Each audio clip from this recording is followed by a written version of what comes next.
4 और 5 नवंबर को एक राष्ट्रवादियों का महाकुंभ होने वाला है, जिसका नाम है दी जयपुर डायलॉग समिट 2023। और उसके लिए रजिस्ट्रेशन भी ओपन है।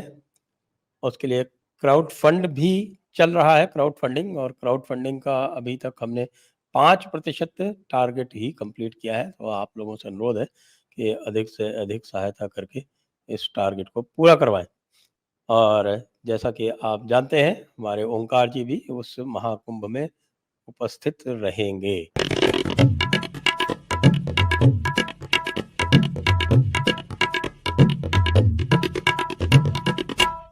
नमस्ते, आप सभी का स्वागत है आज की इस परिचर्चा में।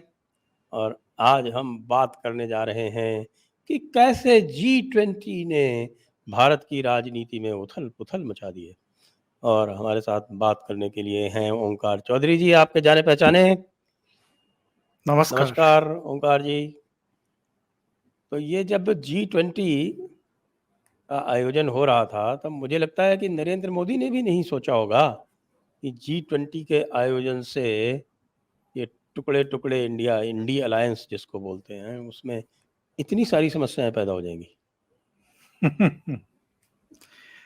कुछ चित्र आए हैं वहां के। नीतीश बाबू का परिचय अमेरिका के राष्ट्रपति से करा रहे हैं।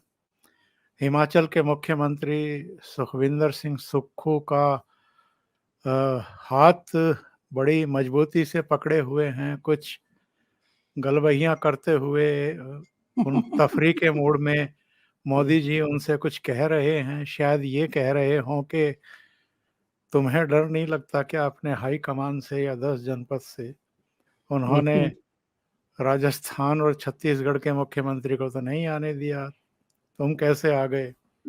बहरहाल मुझे लगता है कि 2 राज्यों के मुख्यमंत्रियों के ना आने की एक बड़ी वजह ये भी हो सकती है, जिस पर आमतौर पर चर्चा नहीं हो रही है, कि दोनों ही राज्य चुनाव में जाने वाले हैं। लेकिन मैसेज क्या गया संजय जी? मैसेज तो ये गया कि मल्लिकार्जुन खड़गे को और सोनिया गांधी को नहीं बुलाया, इसलिए दोनों चीफ मिनिस्टर्स को रोक दिया गया। उनको बहाने बनाने के लिए कह दिया गया। अशोक गहलोत ने ऐसा बहाना बनाया और बघेल साहब ने भी ऐसा बहाना बनाया कि होम मिनिस्ट्री का उसी समय स्पष्टीकरण आ गया कि नो फ्लाई जोन वाली कोई बात ही नहीं है, किसी तरह की कोई पाबंदी ही नहीं है। चाहे चीफ मिनिस्टर हो, चाहे गवर्नर हो, चाहे यात्री विमान हो, किसी को भी नहीं रोका गया है, सभी फ्लाई कर सकते हैं। तो ऐसी बहानेबाजी। और जो बात आप कर रहे हैं कि जिस तरीके से डिनर को लेकर के अब सिर्फ फुटबॉल की नौबत और इनके जो अंतर विरोध हैं वो सामने आए हैं, ये तो और भी हास्यास्पद है। एक तो ये स्पष्टीकरण जारी हो गया एमईए से भी, अनौपचारिक तौर पर ही हुआ, कोई मतलब विधिवत स्टेटमेंट जारी नहीं किया गया। वहाँ के अधिकृत सूत्रों ने बता दिया कि भाई ये कोई पॉलिटिकल पार्टियों का या सर्वदलीय बैठक का तो कोई आयोजन था नहीं। ये तो प्रेसिडेंट ऑफ इंडिया यानी प्रेसिडेंट ऑफ भारत की तरफ से एक निमंत्रण पत्र भेजा गया था। एक प्रोटोकॉल है, एक चीजें हैं कि किन किन को भेजा जाना है। जो इस तरह के अंतर्राष्ट्रीय आयोजनों के समय गाला डिनर होते हैं, उनमें किन किन को बुलाया जाता है, वो एक तय मानदंड हैं। और उसमें कम से कम ये एक्चुअल में सबसे बड़ी दिक्कत तो ये है ना कि सोनिया जी को क्यों नहीं बुलाया गया। इसलिए सोनिया जी मल्लिकार्जुन का खाली एमपी तो है, और क्या तो है वो। खरगे जी का तो केवल नाम लिया जा रहा है कि वो नेता प्रतिपक्ष हैं राज्यसभा में और पूर्व केंद्रीय मंत्री हैं और कांग्रेस के अध्यक्ष हैं। तो ये एमईए के जो अधिकृत सूत्र हैं उन्होंने बता दिया कि भाई किसी पार्टी अध्यक्ष को नहीं बुलाया गया है। और भारत में तो 1600 पार्टियां हैं कुल मिलाकर के। तो वहां पर एक अलग से पूरा हॉल तो उनके लिए खोलना पड़ता है अगर सारी पॉलिटिकल पार्टियों के नेताओं को बुलाया जाता। पर मुझे लगता है कि मोदी जी भी चिकुटी काटने के बड़े शौकीन हैं, उनको आदत है। इनमें से कुछ को बुला लिया गया जो इनके नए नए गठबंधन दल के सहयोगी हैं। इनमें स्टालिन को बुला लिया, ममता बनर्जी को बुला लिया, नीतीश बाबू को बुला लिया, स्टालिन का भी एक फोटो आज आया है। उनको उनके साथ भी खड़े होकर के बात कर रहे हैं, अमेरिका के राष्ट्रपति का से परिचय करवा रहे हैं। कहने का आशय ये है कि इस डिनर जो पॉलिटिक्स थी या जो एक परंपरा होती है, उसने तो इनकी इनकी जो अंतर्कलह है, जो एक दूसरे के प्रति इनके विचार हैं, दबे हुए विचार हैं, वो फिर से उजागर कर दिए। और ताजा बयान तो अधीर रंजन चौधरी का है। अधीर रंजन चौधरी ने अपने बयान में ये कहा है कि ममता बनर्जी अगर डिनर में नहीं जाती तो आसमान नहीं टूट पड़ता। उनको अवॉइड करना चाहिए था। और अवॉइड किस लिए करना चाहिए था कि सोनिया जी को निमंत्रण पत्र नहीं भेजा गया या खरगे साहब को निमंत्रण पत्र नहीं भेजा गया, इसलिए उनको भी अवॉइड करना चाहिए था। तो टीएमसी ने उनको टकासा जवाब दिया है। उन्होंने कहा है कि जो प्रशासनिक प्रोटोकॉल होता है, ये हमें कांग्रेस से समझने की जरूरत नहीं है। हमें पता है कि प्रोटोकॉल क्या होते हैं और प्रोटोकॉल के तहत अगर बुलाया जा रहा है तो हमें वहां जाना ही चाहिए। दूसरी बात ये है संजय जी, अगर बांग्लादेश की प्राइम मिनिस्टर आ रही हैं तो पहले भी आपको याद होगा जब प्रधानमंत्री बांग्लादेश की यात्रा पर गए थे और कुछ समझौते ऐसे होने थे जिसमें पश्चिम बंगाल के प्रतिनिधि को भी वहां होना चाहिए था, तो वो बाकायदा ममता बनर्जी को लेकर के गए थे या शायद उस प्रोग्राम में ममता बनर्जी उपस्थित थी, अगर मुझे सही से याद है। बिल्कुल, बिल्कुल, बिल्कुल, बिल्कुल, बिल्कुल। जब ये आपका उद्घाटन हुआ था, ये मैत्री एक्सप्रेस जो दूसरी चली थी खुलना जी, तक, जी, जी। और जी, जो जी। बसेस चली थी ना, एक अगरतला से ढाका चली थी, एक ढाका से गुवाहाटी चली थी और एक ढाका से कलकत्ता चली थी। तो उस समय बिल्कुल ममता बनर्जी को लेके गए थे। और प्राइम मिनिस्टर नरेंद्र मोदी कम से कम प्रोटोकॉल का बहुत ध्यान रखते हैं और उसका पालन करते हैं। अ, बहुत सारे दर्शकों को याद होगा, ध्यान होगा कि जब प्रेसिडेंट प्रणब मुखर्जी थे तो उनको भी वो किस तरीके से, मतलब प्रोटोकॉल के अनुसार भी और प्रोटोकॉल के इतर भी सम्मान देते थे। और इसको लेकर के भी इनके पेट में मरोड़े उठते थे कि नरेंद्र मोदी जो हैं वो तो जाकर के उनके पैर छू रहे हैं राष्ट्रपति के। मतलब इनको लगता था कि प्रणब मुखर्जी हमारे हैं, हमारे बनाए हुए हैं, लेकिन वो तो नरेंद्र मोदी के हो गए। और वो इतने नरेंद्र मोदी और आरएसएस के हुए कि जब वो राष्ट्रपति नहीं थे और जब उनको बुलाया गया तो तब वो नागपुर भी गए। शायद राष्ट्रपति रहते हुए ही चले गए थे या बाद में गए थे। तो वो नागपुर भी गए, उन्होंने वहां भाषण भी दिया। इन्होंने लाख सिर पटके के प्रणब मुखर्जी ना जाए, वो गए। और बाद में मोदी सरकार ने उनको भारत रत्न, जो सर्वोच्च नागरिक सम्मान है, वो भी प्रदान किया। और तब पूरे देश ने देखा कि ना सोनिया गांधी, ना राहुल गांधी, ना प्रियंका वाड्रा और ना ही कांग्रेस के सीनियर नेता, केवल जो प्रणव दा के साथ उनकी मिनिस्ट्री में सहयोगी थे, शायद आनंद शर्मा और एक दो लोग और, वो वहां दिखाई दिए थे जिनके उनसे निजी नजदीकी संबंध थे। बाकी ये गांधी परिवार नहीं गया था। तो जो प्रधानमंत्री इनके बारे में कहते हैं कि ये घमंडिया गठबंधन है, तो कितना घमंड है, कितना अहंकार है। 9 साढ़े 9 साल हो गए सत्ता खिसके हुए। और सत्ता भी कैसी थी, कहीं का ईंट कहीं का रोड़ा, भानुमति ने कुनबा जोड़ा। मतलब 1984 के बाद 2014 में नरेंद्र मोदी के नेतृत्व में ही भारतीय जनता पार्टी और एनडीए को पूर्ण बहुमत मिला। वरना 84 के बाद किसी भी पार्टी को या गठबंधन को जो है वो पूर्ण बहुमत हासिल नहीं हुआ था, इंक्लूडिंग अटल बिहारी वाजपेयी। तो मेरा कहने का आशय ये है कि एक ऐसी सरकार जिसकी और ऐसा प्रधानमंत्री जिसकी कूटनीति की पूरी दुनिया कायल दिखाई दे रही है इस समय, और G20 समिट के सफलतम, मतलब आयोजन के बाद तो, और जिस तरीके से नई दिल्ली लीडर समिट डिक्लेरेशन जो है वो सर्वसम्मति से एक्सेप्ट किया गया है, उसके बाद तो उनकी कूटनीति का लोहा माना जा रहा है। तो ऐसे में यहाँ घर के भीतर यानी भारत के भीतर जो कुछ देखने को मिल रहा है ये बड़ा दिलचस्प है। और ये भी देखने वाली बात है कि ये इतना हल्ला कर रहे हैं कि खड़गे को नहीं बुलाया, खड़गे को नहीं बुलाया। बुलाया तो नड्डा को भी नहीं गया। बिल्कुल। और जब इनको निमंत्रण पत्र गया था 15 अगस्त का जो लाल किले की प्राचीर का संबोधन होता है, राष्ट्र को संबोधन होता है, तब खड़गे साहब क्यों नहीं गए? और जब पत्रकारों ने पूछा कि आपकी सीट तो खाली पड़ी रही, आप क्यों नहीं गए? तो बोले कि मेरी आँख में दर्द था। तो लोगों ने पूछा आँख में दर्द था तो आप 24 अकबर रोड तो चले गए, झंडा फहराने के लिए, लाल किले पे नहीं गए आप। तो और कोई नहीं, इससे पहले कम से कम सोनिया गांधी भी दिखाई दे जाती थी वहाँ। चलिए मान लेते हैं सोनिया गांधी की तबीयत खराब होगी या स्वास्थ्य उनको इजाज़त नहीं देता होगा, पर मल्लिकार्जुन खड़गे क्यों नहीं थे? राहुल गांधी क्यों नहीं थे जो देश-विदेश में घूमते रहते हैं और रक्षा नीति, विदेश नीति, अर्थ नीति, पता नहीं कौन-कौन सी नीतियों पर अपना ज्ञान बघारते रहते हैं। तो हिम्मत पैदा करो ना अपने भीतर के, सामने बैठ कर के आप देश के नेतृत्व की बातें सुनें और उनको सहें। सहें इस मायने में कि जो कुछ वो कह रहे थे लाल किले से, वो तो ऐसी बहुत सारी बातें थी जो ये कांग्रेस और जो विपक्षी दल हैं, वो उसको सहन नहीं कर पाए।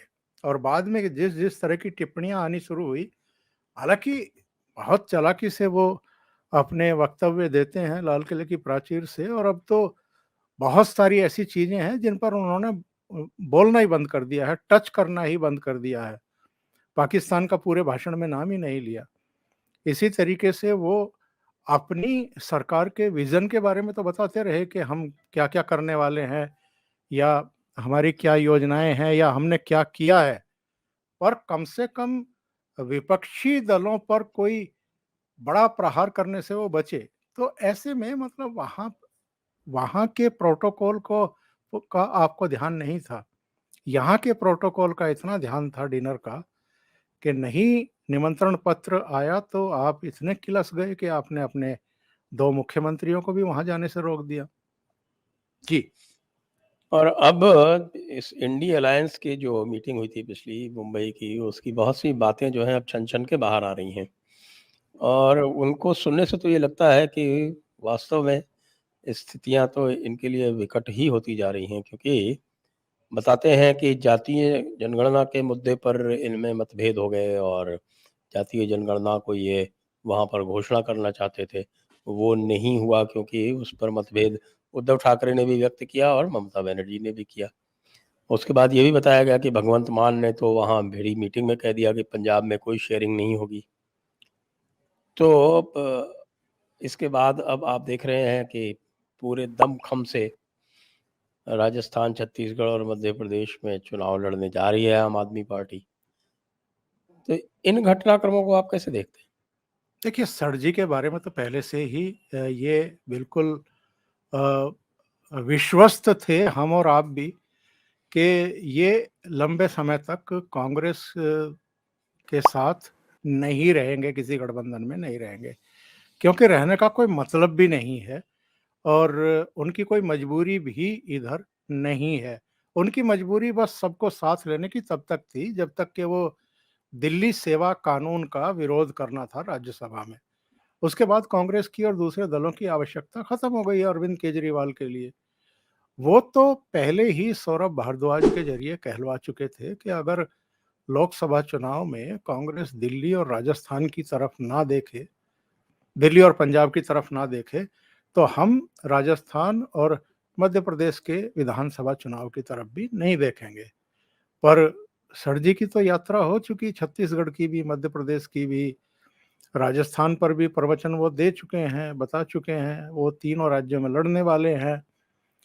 इसके अलावा भी अगर आप देखें, तो जिस तरीके से अरविंद केजरीवाल का एटीट्यूड रहा है, वो तो ये शो करता है कि कांग्रेस के साथ वो अब और नहीं चलेंगे। अब ये देखना दिलचस्प होगा कि ये कांग्रेस की तरफ से पहल होगी या इनकी तरफ से पहल होगी, एक दूसरे के सिर पर वो ठीकरा फोड़ने की कोशिश करेंगे। और भगवंत मान का आप बता ही रहे हैं, दिल्ली का भी बिल्कुल क्लियर ही है। दिल्ली में भी सभी सीटों पर अरविंद केजरीवाल लड़ेंगे लोकसभा चुनाव। कांग्रेस भी अपने प्रत्याशी उतारेगी तो दिक्कतें इनकी बढ़ेंगी। अ, अरविंद केजरीवाल का तो मुझे लगता है कि सबको पता है, 2014, 2019 दोनों में ही कम से कम दिल्ली में तो खाता नहीं खुला था इनका। पंजाब में 2014 में उनको 4 सीटें मिल गई थी, लेकिन 2019 में वो सिमट करके संगरूर तक रह गए थे, जहाँ से भगवंत मान जीते थे। बाद में वो सीट खाली की तो एक और मान वहाँ से जीत गए जो आतंकवादियों की पैरोकारी करते हैं, सिमरनजीत सिंह मान। तो इनका तो बिल्कुल क्लियर है। जो दूसरी बात आपने कही थी कि वहाँ पर जातीय जनगणना का एजेंडा आगे बढ़ाने की कोशिश की गई थी, लालू जी के द्वारा, नीतीश बाबू के द्वारा और अखिलेश यादव के द्वारा, तो वो सिरे नहीं चढ़ी और ना चढ़नी थी, क्योंकि इसका जो इनके दूसरे घटक दल हैं, उन्हीं को बड़ा नुकसान होने की आशंका अपने-अपने प्रदेशों में थी। मतभेद के और बहुत सारे कारण जो हैं वो इनके बीच पनप रहे हैं। अब जैसे इंडिया जब नाम रखा गया था, इसको लेकर के भी सुनते हैं कि ना तो ममता बनर्जी बहुत खुश थी, ना नीतीश बाबू खुश थे। कुछ और दलों ने भी उस पर नाखुशी ज़ाहिर की थी। और अब चूँकि प्रधानमंत्री नरेंद्र मोदी ने उस गठबंधन का पता नहीं कहाँ-कहाँ से वो शब्द ढूँढ करके ऐसे निकाले गए थे कि उनके पहले अक्षर ले लें तो इंडिया बन जाए।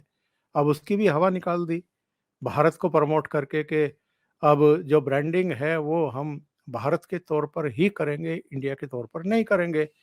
हालाँकि किसी तरह का कोई नोटिफ़िकेशन जारी नहीं हुआ है, किसी तरह का कोई संशोधन नहीं हुआ है, किसी तरह के स्टेप नहीं उठाए गए हैं। अभी 18 तारीख से जब सेशन होगा, स्पेशल सेशन होगा, उसमें होगा कि नहीं होगा ये वो भी संकेत अनुराग ठाकुर ने दिए कि इसकी ज़रूरत नहीं है।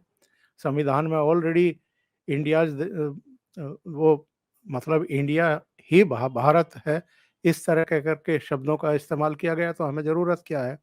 तो लेकिन उन्होंने अपनी प्राथमिकता बड़े अच्छे तरीके से G20 में भी ज़ाहिर कर दी, जहाँ वो बैठे थे, अध्यक्षता कर रहे थे। वहाँ भी भारत के नाम की ही रोमन में एक पट्टिका लगी हुई थी। राष्ट्रपति ने जो निमंत्रण पत्र भेजा वो भी प्रेसिडेंट ऑफ भारत के नाम से ही भेजा, तो उस राह पर तो वो निकल पड़े हैं।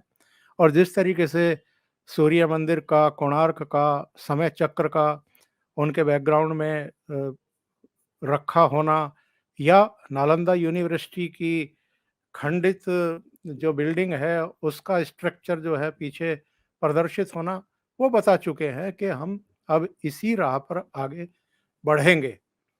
आज का जो ताज़ा अ, एक बयान उद्धव ठाकरे का आया है, मैं उसका उल्लेख करना चाहता हूँ संजय जी। उन्होंने जलगाँव में एक सभा को संबोधित करते हुए इतना विवादित बयान दे दिया है जिसका कोई ठिकाना नहीं है। और उस पर तो जो वीएचपी के इस समय सर्वे सर्वा हैं आलोक जी, उनका एक बयान आ गया है और उन्होंने उद्धव ठाकरे पर बहुत बड़ा हमला किया है, ये कहते हुए कि आपके पिताजी तो हिंदुत्व के लिए और इस खोज के लिए, यानी भगवान राम के मंदिर के निर्माण के लिए पूरी तरीके से समर्पित थे। लेकिन आपका जो रुख दिखाई दे रहा है और आपके जिस तरह के बयान आ रहे हैं, ये तो बेहद अनफॉर्चुनेट हैं, दुर्भाग्यपूर्ण हैं। और उन्होंने कहा क्या है, बहुत सारे दर्शकों को शायद पता भी लग गया हो। उन्होंने कह दिया है कि जब भगवान राम के मंदिर के को लोकार्पित किया जाएगा तो उस समय उसी तरह का कोई अटैक कराया जा सकता है राम भक्तों पर, जिस तरह गोधरा में कराया गया था। तो ये बेहद विवादित बयान, और इससे पता चलता है कि उनकी राजनीतिक समझ कितनी है और वो किस स्तर के नेता हैं या उनके सलाहकार किस तरह के हैं। इस बयान से इनको क्या सियासी फायदा, राजनीतिक लाभ होने वाला है महाराष्ट्र में, ये तो वो ही जानते होंगे। इससे वोट घटेंगे या बढ़ेंगे उनको पता चल भी जाएगा। लेकिन इस तरह के आपत्तिजनक बयान देना, बेसिर पैर की बातें करना, और जो अ, आलोक कुमार हैं उन्होंने तो ये भी कहा, आलोक कुमार ने नहीं, किसी और बीजेपी प्रवक्ता ने कहा, शायद शहजाद पूनावाला का बयान आ गया, कि ना तो उस समय की जैसी परिस्थितियां थी वैसी परिस्थितियां हैं, ना अब वैसी वैसी सरकारें हैं। आज अगर कोई इस तरह की हिमाकत करने की कोशिश भी करेगा तो उसका तो पुख्ता इलाज हो जाएगा। और ये क्यों भूल जाते हैं इस तरह की बातें करते हुए कि उत्तर प्रदेश में अब योगी आदित्यनाथ चीफ मिनिस्टर हैं। कोई यहाँ किसी तरह की हरकत करेगा भी तो उसको तो सीधे 72 हुरों के पास भेजा जाएगा, उससे नीचे तो कोई उनके रुकने का कोई इंतजाम ही नहीं है। जी संजय जी। मैं दर्शकों से अनुरोध करूंगा कि आप चैनल को सब्सक्राइब करें और इस वीडियो को शेयर करें, लाइक करें। आपको ये भी याद दिलाना है कि 4 और 5 नवंबर को एक राष्ट्रवादियों का महाकुंभ होने वाला है, जिसका नाम है दी जयपुर डायलॉग समिट 2023, और उसके लिए रजिस्ट्रेशन भी ओपन है। उसके लिए क्राउड फंड भी चल रहा है, क्राउड फंडिंग, और क्राउड फंडिंग का अभी तक हमने 5% टारगेट ही कंप्लीट किया है। तो आप लोगों से अनुरोध है कि अधिक से अधिक सहायता करके इस टारगेट को पूरा करवाएं। और जैसा कि आप जानते हैं, हमारे ओंकार जी भी उस महाकुंभ में उपस्थित रहेंगे, उसके भाग होंगे। तो अब ये बताएं कि इस सब के परिप्रेक्ष्य में यहाँ पर इतनी राजनीतिक उठापटक चल रही है, ऐसा लगता है कि पूरा का पूरा जो इंडी अलायंस है वो अत्यंत आशंकित रहता है कि भाई ये प्रधानमंत्री जो है वो कौन सी और नई चाल चल देंगे। तो यदि इतना ये आशंकित और आतंकित रहेंगे तो ये आगे क्या कर पाएंगे?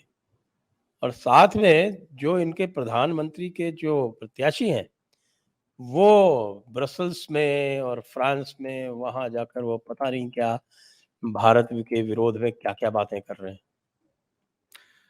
संजय जी, सबसे बड़ी इनके सामने विडंबना क्या है? ये मेरे विचार से अगर हम 2002 से ही लेकर के चलें तो 2002 से ही नरेंद्र मोदी से लड़ रहे हैं। कांग्रेस तो कम से कम लड़ी रही है गुजरात के समय से ही, और वहां भी 3 चुनाव में नरेंद्र मोदी ने पूर्ण बहुमत हासिल किया और सत्ता में वापसी की। 13 साढ़े 13 साल वहां के चीफ मिनिस्टर रहे। कांग्रेस वहां इनका बाल बांका नहीं कर पाई, और पिछले 9 साढ़े 9 साल से वो देश का प्रतिनिधित्व कर रहे हैं, नेतृत्व कर रहे हैं। यहाँ भी आप देख लीजिए, बाय डिफ़ॉल्ट जो राज्यों में सरकारें बनती भी हैं विपक्षी दलों की और कांग्रेस की, उसको अगर हम छोड़ भी दें तो अधिकांश जो अ, मतदाताओं का रुख रहा है वो भारतीय जनता पार्टी के प्रति नफरत वाला तो किसी भी राज्य में देखने को नहीं मिला है। यानी उनकी हार भी हुई है तो वो सम्मानजनक तरीके से हार हुई है। एक छत्तीसगढ़ को अगर हम छोड़ दें पिछली बार का, तो बाकी जगहों पर ऐसा नहीं हुआ है कि भारतीय जनता पार्टी का एक तरफा कहीं सोपड़ा साफ हुआ हो। इवन पश्चिम बंगाल में भी जब ममता बनर्जी तीसरी बार मुख्यमंत्री बनी तो भारतीय जनता पार्टी जो है वो 3 से 77 सीटों पर पहुंच गई थी। तो ये बताता है कि भारतीय जनता पार्टी, मतलब ऐसा नहीं है कि लोगों ने कहीं पूरी तरीके से उसको रिजेक्ट करने का कोई भाव प्रदर्शित किया हो। तो मेरा कहना ये है कि 2002 से लेकर के और 2023 में अब हम हैं, 2024 दस्तक दे रहा है, और उससे पहले 5 राज्यों में चुनाव नवंबर-दिसंबर में हो जाएंगे। अगर लोकसभा की भी हम बात करें तो बस 6 महीने बीच में पड़े हुए हैं। 6 महीने के बाद तो ढोल डपड़े बजने शुरू हो जाएंगे, टिकटों का वितरण शुरू हो जाएगा, टूट-फूट शुरू हो जाएगी, इधर से उधर आवागमन शुरू हो जाएगा, और प्रधानमंत्री का जो एक तौर तरीका रहता है कि 3 महीने, साढ़े 3 महीने पहले से अलग-अलग राज्यों में जाकर के अलग-अलग जो अ, उद्घाटन करने होते हैं, जो ज़मीन पर परियोजना प्रोजेक्ट उतर गए हैं, वो शुरू हो जाएगा और जो नए प्रोजेक्ट हैं, उनके शिलान्यास वगैरह करने शुरू कर देंगे और वो जनसभाएँ वगैरह पूरे देश में एक माहौल शुरू हो जाएगा। लेकिन मेरा कहना ये है कि ये लोग जिस नरेंद्र मोदी को हराना चाहते हैं, सत्ता से बाहर करना चाहते हैं, कुर्सी से उतारना चाहते हैं, क्या उस नरेंद्र मोदी को ये ठीक से समझ भी पाए हैं आज तक?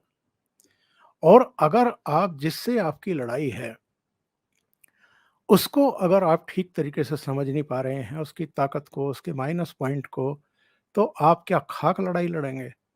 ये गलती ये लगातार पिछले 21 साल से करते आ रहे हैं और इसमें कोई रंच मात्र सुधार मुझे तो कम से कम दिखाई नहीं देता है।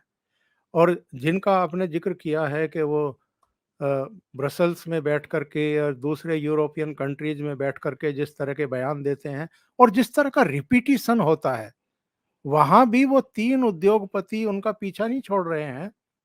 जिन 3 उद्योगपतियों के लिए नरेंद्र मोदी ने 2014 और 2019 में सरकार बनाई है उनके अकॉर्डिंग और बस उन्हीं के लिए काम कर रहे हैं। तो इस देश की जनता कितनी नासमझ है कि नरेंद्र मोदी केवल 3 उद्योगपतियों के लिए सारे फैसले कर रहे हैं और फिर भी लगातार वो नरेंद्र मोदी को ही चुन रहे हैं और अभी भी जितने सर्वे ओपिनियन पोल आ रहे हैं, उनमें भी यही इंगित है कि एब्सोल्यूट मेजॉरिटी के साथ ही 2024 में वो वापसी करेंगे और तीसरी बार देश का प्रतिनिधित्व करेंगे। तो ऐसे में मतलब कई बार तो बहुत हास्यास्पद लगती है इनकी जो अप्रोच है, इनकी जो नीतियाँ हैं, इनके जो बयान हैं और किसी तरह का कोई ब्लूप्रिंट, कोई प्रोग्राम देश के सामने रखते हों या नरेंद्र मोदी से लंबी लकीर खींचने की कोई कोशिश कर रहे हों, ऐसा भी दिखाई नहीं देता। और अगर आपको वाक़ई एक विकल्प पेश करना है देश के सामने कि भई नरेंद्र मोदी तो बहुत खराब काम कर रहे हैं। पहले तो वो खराब काम सारे बताइए, प्रमाणित करते हुए दस्तावेज़ों के साथ कि इनके इन-इन कदमों से देश को ये नुकसान हो चुका है। फिर आप अपना विज़न डॉक्यूमेंट पेश करिए कि साहब आप ऐसा क्या बेहतर करने वाले हैं जो नरेंद्र मोदी पिछले 9 साढ़े 9 साल में कर नहीं पाए हैं।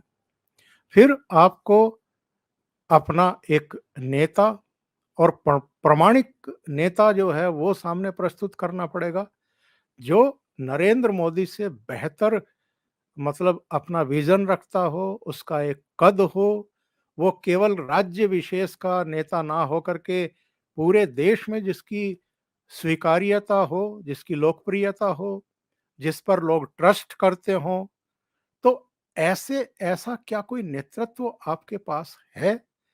एक भी नेता इनके पास इस कद का नहीं है, जिसको ये कह सके औ और ध्यान मतलब याद करिए संजय जी, जब नरेंद्र मोदी गुजरात के मुख्यमंत्री थे, उसी समय उनका जो कद था, वो राष्ट्रीय स्तर का हो चुका था। उनके बारे में लगातार लोग अलग-अलग क्षेत्रों से ये माँग करने लगे थे कि उनको दिल्ली बुलाइए, उनको आगे लेकर के आइए। अब विपक्ष के पास क्या एक भी चेहरा ऐसा है, जिसके बारे में देश के अलग-अलग कोनों से ये माँग उठ रही हो कि साहब आप ममता बनर्जी को ले आइए या केजरीवाल जी को आगे लेकर के आइए या शरद पवार को ले आइए या केसीआर को आप लाइए या नीतीश बाबू की बड़ी डिमांड है जी, अब तो भारत को की नैया जो है वो नीतीश बाबू ही पार लगाएँगे, ऐसा तो कहीं नहीं। तो ऐसे में इनकी जो भी राजनीति इस समय चल रही है, वो समझ से बाहर की बात है और अब तो बहुत सारे लोगों ने कहना भी शुरू कर दिया है कि ये 2024 तो छोड़ दीजिए, दिसंबर आते-आते तितर-बितर होना शुरू हो जाएँगे क्योंकि सीट शेयरिंग हो नहीं पाएगी, नेतृत्व तय हो नहीं पाएगा। ममता बनर्जी हों या दूसरे कुछ चेहरे हों, राहुल गांधी के नाम पर वो तैयार होंगे नहीं और कांग्रेस राहुल गांधी के अलावा किसी दूसरे नाम पर तैयार नहीं होगी। तो ऐसे में तो आप तय मानिए कि जूतन पजार इनके दिसंबर तक शुरू हो जाएंगे। वैसे भी ये देखा जाए तो केवल 4 स्टेट्स ऐसी हैं जिसमें इनका कोई सार्थक समझौता सीट शेयरिंग का हो सकता था। एक पंजाब, एक दिल्ली, एक बंगाल और एक केरला। वहाँ हो नहीं रहा है। और भारतीय जनता पार्टी का जहाँ हो सकता था, वहाँ पहले ही हो गया, यानी कि जनता दल सेक्युलर से, जेडीएस से उनका समझौता फाइनल हो गया है। अब केवल इतना बचा है कि भाई जेडीएस को 4 सीटें मिलेंगी या 5 मिलेंगी। तो आप देख सकते हैं, तुलना करिए जरा दोनों की गति में। और बिहार में भी वो जाल बिछा चुकी है। बिहार में भी उसकी रणनीति लगभग तैयार है। वहां तो उनका वैसे पहले से संगठन है महागठबंधन, तो इसलिए उसको मैंने वो 4 प्रदेशों में नहीं गिना। हाँ, भारतीय जनता पार्टी का मामला बिल्कुल बिहार में भी लगभग सेट है। बिल्कुल बिल्कुल सॉलिड है। जिन जिनको उनको बुलाना था उनको बुला चुके, गले लगा चुके। चिराग पासवान को आरसीपी सिंह की एंट्री हो गई थी। इसके अलावा जीतन मांझी को ले आए। मतलब वो भले ही छोटी छोटी पॉकेट्स में उनका असर है, लेकिन वो वहां इनको घेरने की तैयारी कर चुके हैं। तो भारतीय जनता पार्टी की तो जैसे मैंने कहा कि उनकी जो तैयारी है वो बड़ी पुख्ता होती है, बहुत ही मजबूत होती है। और किस किस को क्या क्या करना है, किन किन को संगठन से, गठबंधन से जोड़ना है, वो सारा कुछ उनका तैयार हो चुका होता है। तो वो तो बिल्कुल एकदम तैयार हैं, लेकिन ये लोग तैयार नहीं हैं। और एक बड़ी मजेदार बात है, बिहार पटना में जब ये लोग इकट्ठा हुए तो इन्होंने 2 दिन का रखा वहाँ। बेंगलुरु में गए, 2 दिन का रखा। मुंबई में गए, 2 दिन का रखा। और तीनों जगह 4 से 5 घंटे से ज्यादा की मीटिंग नहीं की इन्होंने। और नतीजा क्या निकला इन 3 बैठकों से? नतीजा कुछ भी नहीं निकला। मतलब ना तो आप नेता तय कर पा रहे हैं, संयोजक तय कर पा, नेता तो छोड़ दीजिए, नेता तो शायद तय भी नहीं कर पाएंगे कि भाई कौन प्राइम मिनिस्टर का हमारा चेहरा होगा। बाद में ये यही कहेंगे कि जी जब नतीजे आ जाएंगे तब प्राइम मिनिस्टर अपना चुन लेंगे, हम लोग नेता चुन लेंगे। पर कम से कम संयोजक चुन लेते, कोई चेयरमैन बना लेते। उस पर भी सहमति नहीं हो रही। बाकी तो छोड़ दीजिए, सीट शेयरिंग और लोगों तक तय नहीं कर पा रहे हैं। लोगों पर भी झगड़ा हो गया मुंबई में कि नहीं जी ऐसे ठीक नहीं लग रहा है, इसमें ये संशोधन होने चाहिए, इसमें वो होने चाहिए। जो कमेटी गठित की थी, वो कमेटी की भी कोई मीटिंग हुई है अभी तक? मुझे तो पता नहीं चला। हम तो लगातार मतलब खबरों के बीच में ही रहते हैं। तो केवल एक मैसेज देने के लिए कि जी हम इतने दल इकट्ठा हो गए हैं, 26 या 28 दल इकट्ठा हो गए हैं, और बस अब मतदाताओं को अपना मन बनाना है कि वो नरेंद्र मोदी को हटाएं और हमें जो है वोट दे दें, ताकि हम अपना एक चेहरा लेकर के देश की सेवा कर सकें। अब वो किस तरह की सेवा अतीत में भी कर चुके हैं, ये सारा देश जानता है। मनमोहन सिंह के नेतृत्व में जब गठबंधन सरकार थी तब किस किस तरह के कांड नहीं हुए, वो सब भी लोगों को अभी तक डराते हैं। जी संजय। जी, तो इस स्थिति में देखें तो जो हमारे जो पोल प्रेडिक्शंस जो हैं, उनकी जो भविष्यवाणियां हो रही हैं और जिसमें वो भारतीय जनता पार्टी को अकेले मेजॉरिटी दे रहे हैं, वो तो सही साबित होंगे ही, ऐसा लग रहा है। बिल्कुल बिल्कुल लग रहा है। और अभी बहुत सारे लोगों ने मुझे मैसेज अभी भेजे। वैसे घोसी को लेकर बड़ा उत्साहित हैं हमारे वही उत्तर प्रदेश के लोग। वही मैं बता रहा था कि बहुत सारे लोगों ने मुझे मैसेज भेजे कि जी घोसी में भारतीय जनता पार्टी हार गई, 2024 में क्या होगा? अरे भाई घोसी घोसी एक उपचुनाव था, और घोसी भारतीय जनता पार्टी की सीट नहीं है।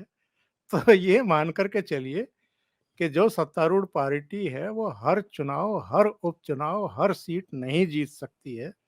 बहुत सारे कारण होते हैं जमीन पर एक उपचुनाव, एक सीट अगर हार जाती है तो इससे, इसका मतलब ये नहीं है कि 2024 में किसी तरह का कोई संकट नरेंद्र मोदी पर है या जो केंद्र की सरकार है उसके ऊपर है। और घोसी की सीट जीत लेने से इतना भी पगला नहीं जाना चाहिए जितना समाजवादी पार्टी इस समय पगलाई हुई दिखाई दे रही है। ठीक है, कम से कम ये समाजवादी पार्टी से ज़्यादा गंभीरता तो कांग्रेस ने दिखाई थी जब हिमाचल प्रदेश में वो जीती थी और कर्नाटक में जीती थी। मतलब कुछ ऐसा नहीं था कि वो हिरण की तरह उछल रहे थे। उन्होंने थोड़ा गंभीरता दिखाई थी क्योंकि वो जानते हैं कि ये चुनाव में किसी राज्य में वो आएँगे, किसी राज्य में हारेंगे, ये सब सिलसिला चलता रहता है। ओवरऑल आकलन करना होता है। जी। जी हाँ, और इसमें एक और बात भी है, हालाँकि भारतीय जनता पार्टी नेतृत्व को भी जो स्थानीय जो नेतृत्व है उसकी बात सुननी चाहिए, क्योंकि हमें ऐसी जानकारी है कि योगी आदित्यनाथ ने दारा सिंह चौहान को लेने से उनके एक एक प्रकार से कह सकते हैं कि उनकी सलाह ये थी कि वो ना लिया जाए, और इस पक्ष में नहीं थे वो, क्योंकि उनको स्थितियों का पता था, लेकिन उसके बाद भी उनको ओवर रूल करके ये काम किया गया और नतीजा सामने। मैं यहाँ एक बात जोड़ना चाहूँगा संजय जी।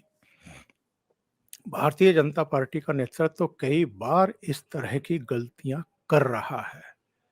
महाराष्ट्र में भी ठीक है, आपने शिवसेना तोड़ी, उद्धव ठाकरे को बाहर का रास्ता दिखाया और उनके एक विश्वस्त साथी को या कद्दावर नेता को चीफ मिनिस्टर बनाया। एक मैसेज देने के लिए कि भई मराठाओं के प्रति हम मतलब कितना अ, उनका सम्मान रखते हैं और उनके लिए स्पेस देने को तैयार हैं। और साथ में ये भी कि हम सत्ता के भूखे नहीं हैं कि अगर उनकी पार्टी तोड़ दी और उनके 40 एमएलए और 10 निर्दलीय आ गए तो देवेंद्र फडणवीस को ही हम चीफ मिनिस्टर बना रहे हैं। ऐसे पावर हंगर नहीं है। लेकिन उसके बाद शरद पवार को सबक सिखाने के लिए जो कुछ किया गया और अजित पवार और 8 लोगों को जिस तरीके से मंत्री और डिप्टी चीफ मिनिस्टर बनाया गया, उसको महाराष्ट्र के लोग पसंद नहीं कर रहे हैं। और जो मिनिस्ट्रीज़ को लेकर के 12-13 दिन तक झगड़े करते रहे ये लोग आकर के, कि साहब हमको तो ये मिनिस्ट्री चाहिए, उसको लेकर के भी कोई बहुत अच्छा संदेश और संकेत नहीं गया है।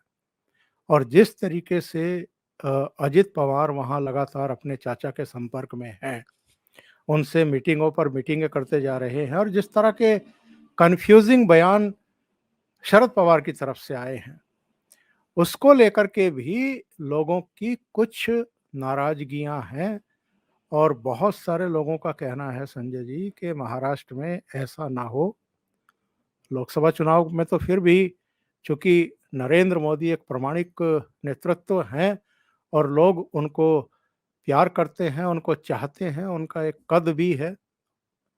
लोकसभा चुनाव में हो सकता है भारतीय जनता पार्टी को उतना नुकसान ना उठाना पड़े, पर विधानसभा के चुनाव जब 6 महीने बाद होंगे, तो भारतीय जनता पार्टी को लेने के देने पड़ सकते हैं, ऐसा भाव वहाँ से आ रहा है।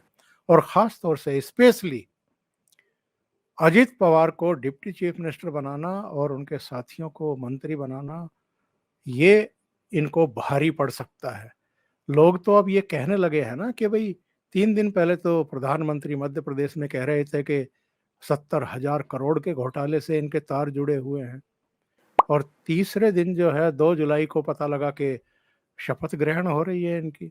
तो लोगों के गले से ये चीज़ें उतर नहीं रही हैं। जी, जी, बिल्कुल, बिल्कुल सही कह रहे हैं आप, क्योंकि आप ये देखें कि उत्तर प्रदेश के बाद महाराष्ट्र में ही सबसे अधिक सीट्स हैं, यानी 48 सीटें हैं, और इस 48 में से 26 तो भारतीय जनता पार्टी का जो एनडीए अलायंस है वो जीत के आया था। बिल्कुल, सॉरी, 48 में से 42, केवल 6 42। सीटें जो, और हाँ, हाँ। जिसमें से 25 सीटें, बल्कि 42 नहीं, 43, 25 नहीं, 24 और 18, 42। तो 4 इसके सीटें एनसीपी की आई थी, 1 कांग्रेस की आई थी और 1 वो औरंगाबाद वाली, संभाजी नगर औरंगाबाद वाली वाली, आई थी।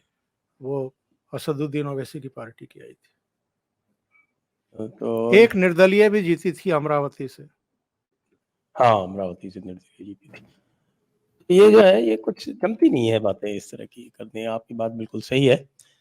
तो अब आगे देखते हैं होता क्या है। पश्चिम बंगाल का जो चुनाव था वो भी एक इंडिकेशन है कि उपचुनाव में तो यद्यपि वहाँ पर पलड़ा हावी ही रहता है टीएमसी का, लेकिन बहुत ही नज़दीकी मामला रहा वहाँ पे भी उपचुनाव में। तो इससे ये लग रहा है कि भारतीय जनता पार्टी की स्थिति वैसी नहीं है जैसी बहुत से लोग आकलन कर रहे थे कि वहाँ उनकी स्थिति लोकसभा में खराब होगी।